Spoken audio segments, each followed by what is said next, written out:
गिबियावनो बयनिसिमबो नायगिरि बिथांमोननिसिम आंनि अननाय आरो मोजां मोननायखौ जासिहरनाय थाबाय। दिनैहाय बेंटलावहाय मोनसे यूनिसेक्स सेलन ना मोनसे बेखेवबाय बिराद जोबोद खुसिनि खोथा आरो जोबोद गोग्गाथाव जोंनि बर'आवहायनो बिदि सासे मोजां खालामनो हायोबा डेभेलप खालामबाय थानो हायोबा जोंनि थाखायबो बुहुत सुबिदा बुहुत मोजां नङा होमबा दा जोंनो ना बे बुस्थुखौ नांगौ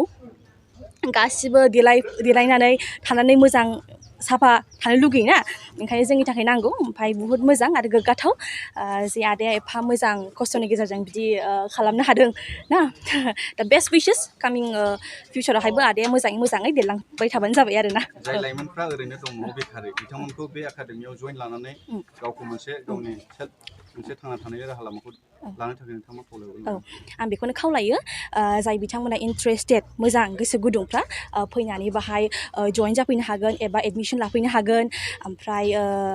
लोगोसे गासिबो फेसिलिटिस दंजोबो बाहाय बेखौनो आं खावलायो आरो दा गोजोन टलआवब यूनिसेक्स सेलन एन्ड एकाडेमि दिनै अपेन जाबाय आरो बेनो जे आंनि खुलिनायनि मेन उद्देश्यआनो जाहैबाय जोंनि सेंग्राफोरा दा ओरैनो बेकारावनो थागारो ओरैनो गुबुन जायगायाव थांनानैबो फैफिनो ओरैनो थांलाय फैलाय जानानै ओरैनो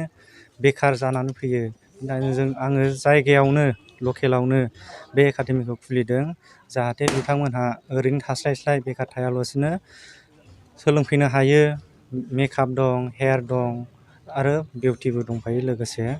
नोंथांमोना बेकाराव थायालासिनो बेवहाय फैनानै सोलोंफैनो हागोन माब्लानिफ्राय जागोन बे एडमिसन बेयो एडमिसना जों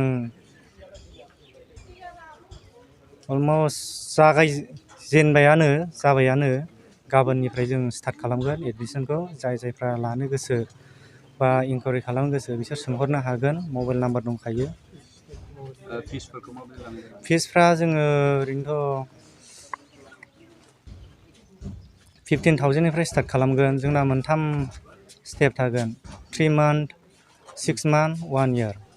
बेहाय आलदा प्राइस जागोन आरो 1 इयारनि थाखाय ओरैनो